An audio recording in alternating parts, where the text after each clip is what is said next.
Why is there so much discomfort, even fear, around understanding what a woman truly desires?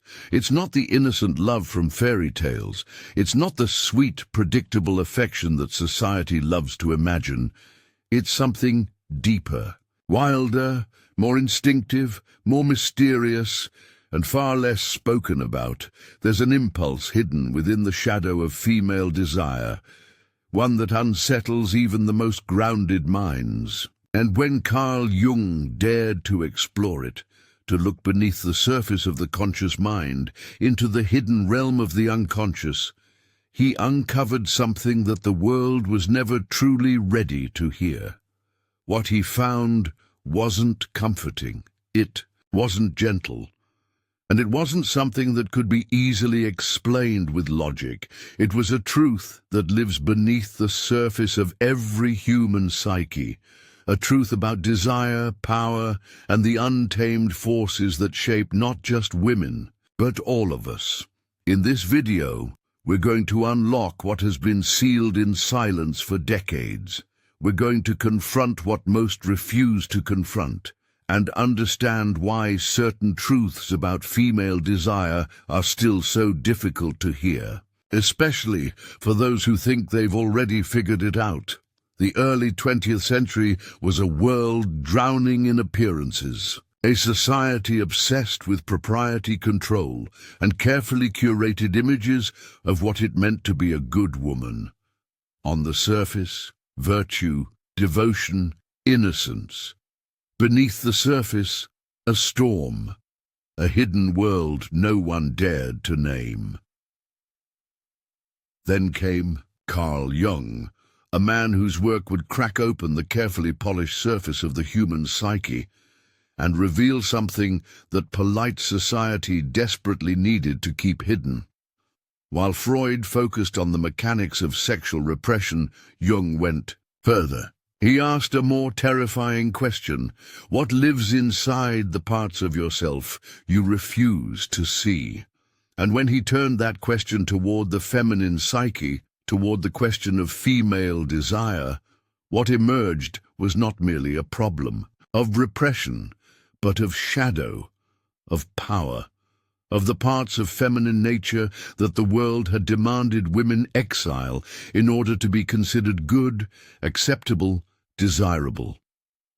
Jung's patients, intelligent, cultured, respectable women, arrived. In his office, suffering from nightmares, obsessions, depression, anxiety. But beneath the surface symptoms, there was always something more.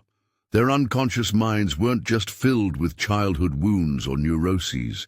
They were filled with archetypal forces, ancient, instinctive patterns, fighting to be seen, fighting to be lived. When these women closed their eyes, when they entered dreams, fantasies, or the silent spaces of the unconscious, what appeared was not the meek, domesticated image that society celebrated. What appeared was something raw, wild, sacred, and terrifying. They dreamed of serpents, of devouring mothers, of dark queens and seductive sirens, of wolves, forests, fire, and shadows. Symbols of feminine power, symbols of chaos, symbols of desire, desire that wasn't passive, desire that wasn't polite, desire that was fierce, demanding, and utterly unwilling to be controlled. And this was the scandal that Jung uncovered, not just that women had desire, but that this desire was connected to something far deeper than mere sexuality. It was tied to the shadow, to the anima, to the dark feminine archetypes that civilization had tried to bury for centuries. This was a kind of desire that wasn't just about longing for love or safety. It was about power, about surrender, about domination, about freedom, about the forbidden interplay between submission and control, between creation and destruction. The more Jung listened, the clearer it became. Female desire wasn't fragile. It wasn't simply romantic. It was elemental, It carried within it both the power to nurture and the power to destroy, and this terrified the world. Because if this was true, if women carried within them not only the archetype of the mother, the nurturer, the caregiver, but also the shadow, queen, the seductress, the devourer, then the very foundations of society were built on a lie that demanded women amputate parts of themselves, a lie that taught them to fear their own instincts, a lie that turned their own bodies, their own minds, into cages. And what Jung revealed was brutally simple. The parts of yourself that you exile do not die. They become your shadow. And the more you suppress them, the more power they gain over you. When Jung delved into the unconscious, what he discovered about female desire wasn't just controversial. It was destabilizing, not only to the Victorian ideals that still lingered, but to the very structure of how society understood women, femininity, and the nature of desire itself. Because what emerged wasn't just the repression of sexuality. It wasn't just modesty or denial or moral obedience. It was something much darker, much older, something rooted not in culture, but in the very architecture of the psyche itself. Inside every person, Jung proposed, lives the shadow, the rejected, exiled parts of the self, the instincts, drives, and desires that the conscious ego refuses to accept. And when it came to women, society had demanded the construction of a very specific self-image, nurturing, compliant, gentle, beautiful, selfless. The perfect wife, the perfect mother, the angel in the house, but the shadow told a very different story. In the dreams, fantasies, and unconscious material of Jung's female patients, there was a pattern that became impossible to ignore. Behind the mask of the good, obedient woman lived another archetype, or rather many, the wild woman, the one who refuses to be tamed, the enchantress, the seductress who uses charm and power to bend the world to her will, the dark queen, the sovereign of her own domain, ruthless in protecting her autonomy, the devouring mother, the shadow side of nurturing, where love becomes control, smothering and destruction, the Lilith, the primordial feminine force that rejects submission, rejects exile, rejects the idea that her value is defined by her obedience. These aren't metaphors. These are psychological realities. These archetypes live in the unconscious of every human being, but for women, they represent the forbidden territories of their own psyche, the parts they were taught to disown in order to be accepted, loved, and considered good. And central to this shadow is desire, not the kind of desire society is comfortable talking about, not the desire to be loved in a romantic sense, or the desire for partnership, or the sanitized versions of attraction found in fairy tales, but a desire that is chaotic, unapologetic, contradictory, a desire that wants freedom and surrender, domination and submission, power and vulnerability, all at once, a desire that is not here to be good, a desire that is not designed to fit into anyone's expectations, a desire that doesn't apologize for its own existence. And the most unsettling part, this desire has nothing to do with what others expect from women, and everything to do with what the feminine psyche demands for its own completeness, its own sovereignty, its own wholeness. This is why Jung's work disturbed so many, because it didn't just suggest that women had sexual desires. It suggested that these desires were woven into the deepest layers of their psyche, into their archetypal structures, into the timeless patterns of the human soul. And even more unsettling, if these desires were denied, if the shadow was ignored, the psyche would find ways to express them anyway, not through conscious choice, not through healthy expression, but through projection, through anxiety, through compulsive behaviors, through destructive relationship patterns, through depression, through obsession, because the psyche cannot tolerate the exile of its own nature. This wasn't theory, it was what Jung saw over and over again in his clinical work. Women torn between the role of caretaker and the secret longing for freedom. Women obsessed with men who treated them badly, because those men activated the shadow dynamics that their conscious minds refused to acknowledge. Women suffocating in marriages built on performance, while dreaming at night of rebellion, chaos, erotic freedom, or even violence. Women haunted by compulsions they didn't understand, until they saw that these compulsions were the unconscious mind's way of forcing them to confront the parts of themselves they had abandoned.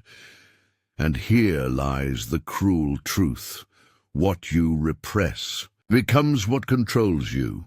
What you exile becomes what sabotages you. What you refuse to look at in yourself becomes the very thing that runs your life from behind the scenes.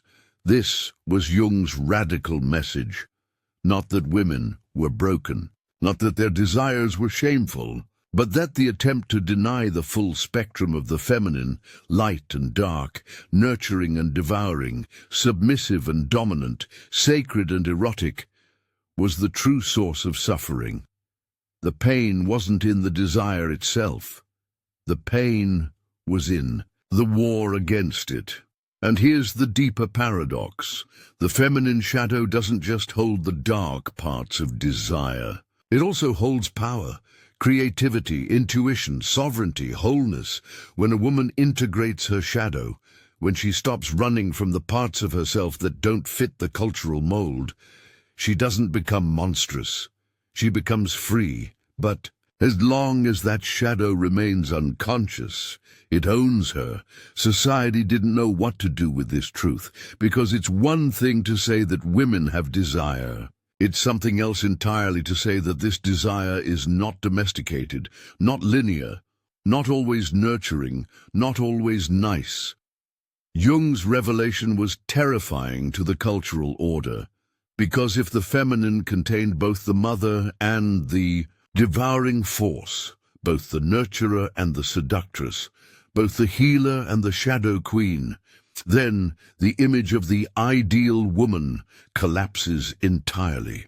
And you can still see it today, in every woman who's told she's too much, too emotional, too intense, too independent, too sexual, too demanding, or in women who abandon themselves just to be loved, just to be chosen, just to be accepted, even when it means amputating pieces of who they really are. This is what the rejection of the feminine shadow creates. A life that looks perfect from the outside, but feels empty on the inside. A relationship that looks stable, but suffocates the soul. A constant tension between the woman the world wants you to be and the woman your soul is screaming for you to become. And here's the harshest part. You can't outrun it, because the shadow doesn't go away when you ignore it. It grows stronger, louder, heavier. It shows up as anxiety, as depression, as sabotage, as the repeating cycles you swear you're done with, until you're not. But here's the truth Jung taught, and the truth most people never hear. When you stop fighting the shadow, it stops fighting you. When you turn toward it, not to judge, not to shame, but to integrate, something profound happens. That's where real clarity begins. That's where real inner peace starts. Not by fixing the outside world, but by finally facing what's inside. And if you felt this war inside of you, if you felt the exhaustion of fighting yourself, know this: you don't have to stay trapped in it. That's exactly why I created the SIM method, a daily practice designed to help you reconnect with your shadow, integrate what's been suppressed, and find the mental clarity and peace you've been searching for. in just 5 minutes a day. The link is in the comments if you're ready to start, because the truth is simple. Your life can't change until your relationship with yourself does, and when that changes, everything else starts to shift. By now, the pattern becomes undeniable. This isn't just about Jung. It's not even just about psychology. It's about the dangerous reality that female desire, when viewed honestly, doesn't fit into any neat moral or cultural category. Because what happens when a woman begins to hear the voice of her unconscious? When she stops silencing her shadow? When she starts admitting that the things she wants don't always make sense to her ego or to anyone else? Jung witnessed this transformation many times. When a woman truly starts to integrate her shadow, her desires often surprise her. They don't match what she was told she should want. They don't align with the romantic script she memorized as a girl. They don't always look gentle. Sometimes they look chaotic, primal, erotic, powerful, and that's where the war begins. Not between her and the world, but between the self she was trained to be and the self she's finally remembering. This is where the real suffering starts. Not because of desire itself, but because of the internal conflict between the persona and the shadow, the good woman and the sovereign self, the caretaker and the creator, the one who obeys and the one who wants to burn everything down and start again. These aren't stories, they're psychic structures. They live inside every woman. But for centuries, only one of them was allowed to exist in the light. The other, the darker, hungrier, freer one, was buried until it started showing up in dreams, in obsessions, in irrational behavior, in inexplicable attraction to danger, in the constant sabotage of relationships that felt too safe, too boring, too controlled. And Jung didn't shame this. He didn't pathologize it. He saw it for what it was, the return of the feminine self, demanding to be whole again. And here's what most people still don't understand. Desire is not immoral, but it is dangerous. Not because it hurts people, but because it threatens the illusions we use to organize our lives. Desire asks the uncomfortable questions. Are you living a life that's actually yours? Or are you just playing a role that makes everyone else comfortable? Desire demands honesty, not to justify everything we feel, but to stop pretending we don't feel it at all. Because nothing is more dangerous to the psyche than pretending. Jung said that the privilege of a lifetime is to become who you truly are. But you cannot become who you are without confronting what you fear. And for many women, that fear isn't failure or loneliness or rejection. It's the fear of their own power, of their own desire, of their own voice when it speaks from the shadow. Because once you hear it, you can't unhear it. Once you allow it into the light, you can't go back to silence. You can't unknow the truth of who you are. And that is the real initiation. Not into rebellion for its own sake, but into authenticity, into living a life that is no longer a performance, into relationships where you no longer shrink to be loved, into desires that no longer need to be sanitized to be expressed. But this doesn't come without consequence. When a woman claims her full self, including her shadow, the world reacts. She's called difficult, too intense, too emotional, too wild, too much. And in a way, that's exactly right, because she is too much for the system that was built on her silence, too much for the roles she was expected to perform, too much for the cages she was supposed to decorate and call home, but never too much for herself. The feminine psyche, in its wholeness, was never meant to be tame. It was meant to be integrated. The mother, the seductress, the nurturer, the destroyer, the healer, the rebel, the sovereign, not in conflict but in communion.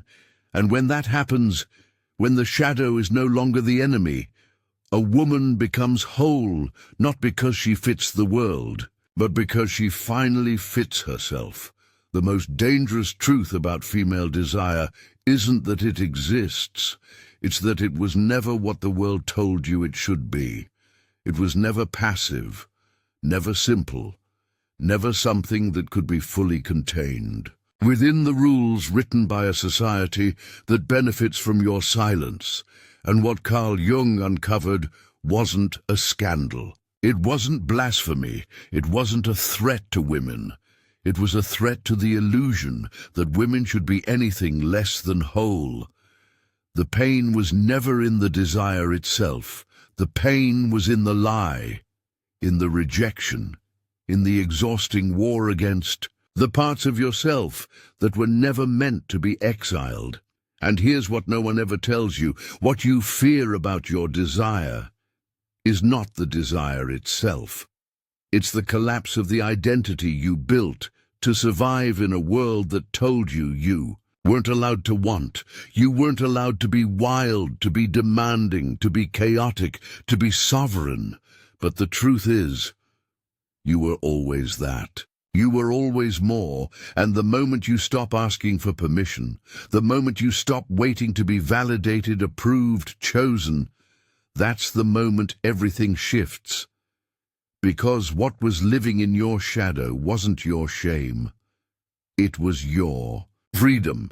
The feminine was never meant to be tidy.